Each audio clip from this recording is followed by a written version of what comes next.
संदेश झूठ से हटके। सबसे पहले तो जो एक बहुत ज़्यादा ज़रूरी चीज़ है कि इतनी गर्मी में बाहर निकलना पड़ता ही पड़ता है, गर्मी में भी काम करना पड़ता है, हर एक के किसी के पास में और हर समय एयर कंडीशनर की सुविधा भी नहीं होती है। तो कभी भी अगर आप कहीं जा रहे हैं और रास्ते में अचानक आपको लगे कि पसीना आना बंद हो गया है, तो उस चीज़ को आप लापरवाही से ना लें, तुरंत जो भी लिक्विड पेय, जो भी पदार्थ आपको मिले, पानी मिले और अगर बहुत ही अच्छा है अगर कहीं नींबू की शिकंजी है या ओआरएस का घोल है या कोल्ड ड्रिंक है, जो कुछ भी मिले, उसको अधिकता में पिएँ। क्योंकि ये स्टार्टिंग होती है सनस्ट्रोक की और एक बार अगर सनस्ट्रोक अगर सेटल हो जाए, तो फिर वो बहुत परेशान करता है। तो सबसे बड़ी ज़रूरत तो इस चीज़ की है। खैर, अब हम आते हैं जो स्किन संबंधी समस्याएँ हैं, जो हमें गर्मियों में ज़्यादा परेशान करती हैं। जो सबसे ज़्यादा कॉमनली देखने में आता है, जिसकी शुरुआत होती है जो शरीर के फ़ोल्ड्स हैं, बेसिकली अंडर आर्म्स हैं, अंडर लेग्स हैं, जहाँ पर भी पसीना मरता है, वहाँ से शुरुआत होती है। छोटे-छोटे दानों के रूप में शुरुआत होती है, उसमें भयंकर खुजली आती है और धीरे-धीरे वो गोल चकत्तों का रूप लेना शुरू कर देते हैं और लाल-लाल रंग के चकत्ते होने शुरू हो जाते हैं और जो वो बहुत ही डिस्कम्फर्ट का रीज़न बनते हैं क्योंकि आप एक तरीके से कहीं पब्लिक में भी हैं, तो आप स्ट्रेच नहीं कर सकते, तो वो एक तरीके से बहुत ज़्यादा एक साइकोलॉजिकल डिस्कम्फर्ट का रीज़न बन जाता है। ये आम तौर पे ये फंगल इन्फेक्शन की वजह से होता है। इसके लिए प्रिकॉशन क्या है कि सबसे पहले तो कि बिल्कुल सूती और ढीले कपड़े पहनें, जो पसीना सोख सकें और पसीना वहाँ पे ना रुके। और जैसे ही मौका मिले, पसीने में भीगे हुए कपड़े हैं या बरसात में भीगे हुए कपड़े हैं, उनको तुरंत बदल लिया जाए और कपड़ों को गर्म पानी में धोआ जाए और इवन अंडरगारमेंट्स को भी अंदर की तरफ से प्रेस करके पहना जाए। और एंटी फंगल पाउडर्स आते हैं, एंटी फंगल क्रीम्स आती हैं, पहले उनको लगाएँ और अगर नहीं रिलीफ मिलता है तो तुरंत चिकित्सक की सलाह लें। इसमें मैं एक बहुत इम्पोर्टेंट चीज़ एक कहना चाहूँगी कि आम तौर पे जो हम अब देख रहे हैं, जो अधिकतर जो पेशेंट हमारे पास आते हैं, वो बहुत रेज़िस्टेंट फंगल इन्फेक्शन के आने लगे हैं। उसका एक मुख्य कारण क्या है कि आम तौर पे जितने भी पेशेंट्स हैं, वो या तो किसी ने बता दिया या मेडिकल स्टोर से सीधे ले लिया और वहाँ पर जो क्रीम्स दे दी जाती हैं, वो स्टेरॉइड वाली क्रीम्स होती हैं। ये क्रीम्स आप किसी भी दिक्कत में लगाएँगे तो आपको शुरुआत में एकदम से तुरंत रिलीफ देती हैं। लेकिन ये धीरे, धीरे, धीरे जो फंगल इन्फेक्शन है उसको रेज़िस्टेंट कर देती हैं। हम अगर नोटिस करें अगर अपना प्रैक्टिस का अनुभव अगर मैं बताऊँ आपको तो मैं अगर अब से 10-15 साल पहले की बात करूँ, तो ये जो फंगल इन्फेक्शंस होते थे, ये आम तौर पे हम हफ्ते में 1 गोली देते थे, मुश्किल से महीना या 2 महीना। और सिंपल सी एंटी फंगल क्रीम्स या पाउडर बताते थे और पेशेंट बिल्कुल ठीक हो जाता था। और आज हमें बहुत रेगुलर मेडिसिन्स देने के बाद भी 6-6 महीने देने के बाद में भी रेजिस्टेंस देखने को मिलती है। इसका मुख्य कारण ये स्टेरॉइड क्रीम्स ही हैं और साथ ही एक बात का ध्यान ज़रूर रखें कि जब भी आप इसके लिए ट्रीटमेंट लें, तो उस ट्रीटमेंट को ये नहीं कि आपको रिलीफ मिला और आप इर्रेगुलर हो जाएँ। जब तक डॉक्टर उसको मना ना करे, उसको ट्रीटमेंट को ना छोड़ें। तो एक तो ये हुई सबसे कॉमन चीज़ जो फंगल इन्फेक्शन है। दूसरा एक रीज़न आता है जिसको हम आम भाषा में बोलते हैं घमौरियाँ। घमौरियों में क्या होता है कि पूरे शरीर पर लाल-लाल, बारीक-बारीक दाने आने शुरू हो जाते हैं और ये भी बहुत खुजली वाली दिक्कत होती है और इससे बचने का तरीका सिर्फ़ क्या है कि खूब अधिकता में पानी पिएँ, विटामिन सी प्रचुर मात्रा में लें, आप टैबलेट के फ़ॉर्म में ले सकते हैं, आप अपने फूड आइटम्स में इंक्लूड कर सकते हैं और साथ ही वही आप सेट्रिमाइड युक्त जो साबुन होते हैं, उनका प्रयोग करें, एंटी फंगल पाउडर्स को डस्ट करें। इसका तरीका ये है। साथ ही हम इसमें इंक्लूड कर सकते हैं कि बाज़ार में मिल जाता है ब्लीचिंग पाउडर। ब्लीचिंग पाउडर में हम क्या करते हैं कि जैसे आपकी 1 बाल्टी पानी है, 1 बाल्टी पानी में उसको आधा चम्मच डालें और उस पानी से नहाना शुरू करें। तो उससे भी इसमें हमें काफ़ी रिलीफ मिलने की संभावना रहती है।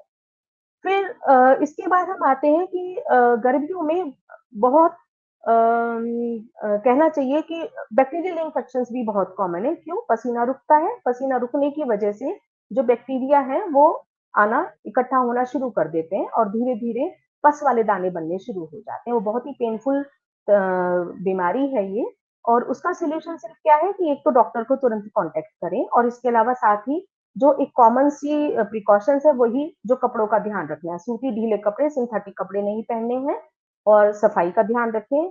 अगर संभव हो डेली 1 बार तो नहाना ही नहाना है, सुबह-शाम नहाने का प्रयास करें।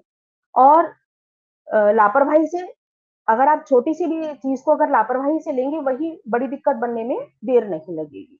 तो ये नहीं कि हाँ, 1 फुंसी बन रही है, 2 फुंसी बन रही है, तो वो हम अपने आप से ट्रीटमेंट करें, तो तुरंत अपने चिकित्सक की सलाह लें।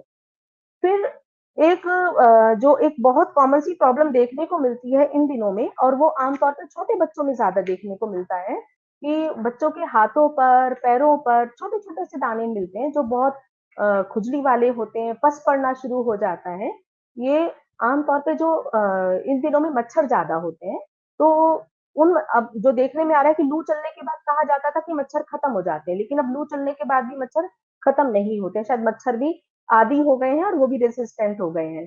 तो उसके लिए ध्यान रखें कि जितना हो सके पर्टिकुलरली शाम होते के साथ ही पूरी आस्तीन के, पूरे ढके हुए कपड़े पहनने की कोशिश करें, बच्चों को पहना के रखें और शाम को पेड़-पौधों के पास ना जाएँ और अपने डॉक्टर को तुरंत कॉन्टैक्ट करें।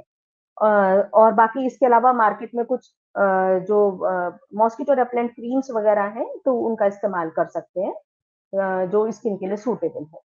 एक बहुत कॉमन प्रॉब्लम आती है इन दिनों में सनबर्न और सन एलर्जी।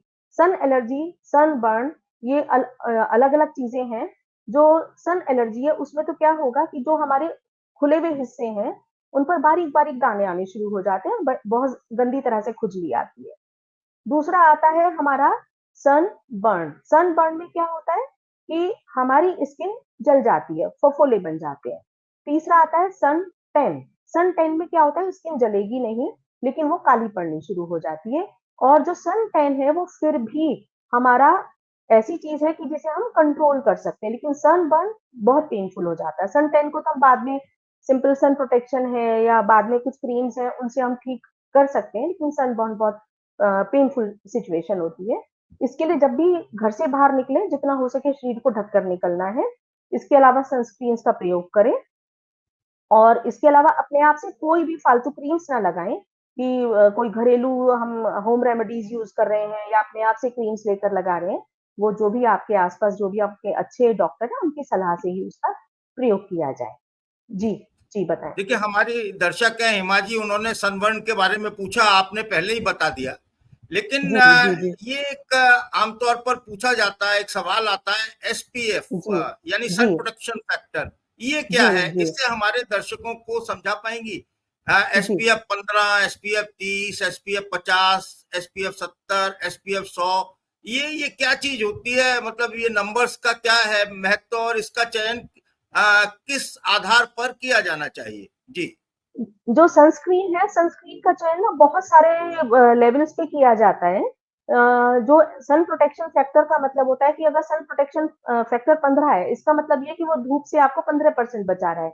30 का मतलब है आपको 30% बचा रहा है। हालाँकि इसका बहुत ज़्यादा फ़र्क नहीं पड़ता है आमतौर पे जो हमारी स्टडीज़ कहती हैं। लेकिन हाँ, आज की तारीख में एसपीएफ 100 तक की क्रीम्स आनी शुरू हो गई तो ठीक है। अगर आपको सूट कर रहा है तो आप हाईएस्ट एसपीएफ का प्रयोग करें। जी। जी। अच्छा, ये बच्चे भी क्या सनस्क्रीन लगा सकते हैं?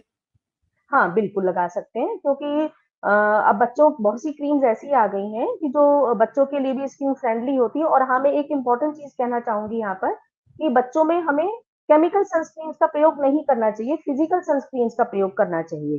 क्योंकि बच्चों की स्किन बहुत नाज़ुक होती है और वैसे तो जितना हो सके कि सनस्क्रीन्स का प्रयोग ना करके कि आप कैप लगाना है और इसके अलावा फुल स्लीव्स के कपड़े हैं, पूरा जितना बॉडी को कवर करके निकलेंगे, उससे अच्छा प्रोटेक्शन नहीं होता। नहीं, जी। अगर ये फिजिकल और केमिकल सनस्क्रीन में क्या अंतर होता है? कुछ थोड़ा। फिजिकल सनस्क्रीन्स हाँ, फिजिकल सनस्क्रीन्स में बेसिकली क्या होता है कि जो जिंक ऑक्साइड है या टाइटेनियम डाइऑक्साइड है, बेसिकली ये फिजिकल सनस्क्रीन्स होते हैं और ये स्किन में डीपली एब्ज़ॉर्ब नहीं होते, सुपरफिशियल कोटिंग करते हैं और एब्ज़ॉर्ब नहीं होते इसलिए स्किन को कोई हार्म नहीं करते। लेकिन जो मार्केट है वो फुल है केमिकल सनस्क्रीन से, तो केमिकल सनस्क्रीन से कई बार देखा गया है कि लेटर और सूनर कि कई बार उनसे एलर्जीज़ डेवलप हो जाती हैं, पिगमेंटेशन डेवलप हो जाता है उल्टा, जहाँ बचाने की जगह और तीसरा कई बार एक होता है जिसको हम बोलते हैं लाइकेनॉइड हाइपर पिगमेंटेशन। तो उस एरिया पे एक अजीब-सी स्याही-सी स्किन पर आनी शुरू हो जाती है और वो उसको ठीक करना बहुत मुश्किल होता है। तो इसलिए कोशिश करें कि ज़्यादा से ज़्यादा फिजिकल सनस्क्रीन्स का ही प्रयोग किया जाए। जी। मैं जी, इसी जी। कड़ी में जी, एक इसी कड़ी में मैं एक बहुत इम्पोर्टेंट प्रॉब्लम और मेरे दिमाग में आई है, वो मैं अभी आपसे और शेयर करना चाहूँगी। गर्मियों के दिनों में जिस तरीके से हम उसको सन एलर्जी समझ के ही हम उसको ट्रीट कर जाते हैं कई बार। एक होती है पार्थिनियम घास जिसको आम भाषा में हम गाजर घास या कांग्रेस ग्रास बोलते हैं। तो ये भी जो सड़कों के किनारे, खेतों में या खाली मैदानों में झाड़ियाँ उगी रहती हैं और गर्मी के दिनों में इसमें छोटे-छोटे बहुत छोटे-छोटे से सफ़ेद रंग के फूल आते हैं। तो इससे बहुत जिनको सेंसिटिविटी होती है, बहुत सीवियर एलर्जी होती है।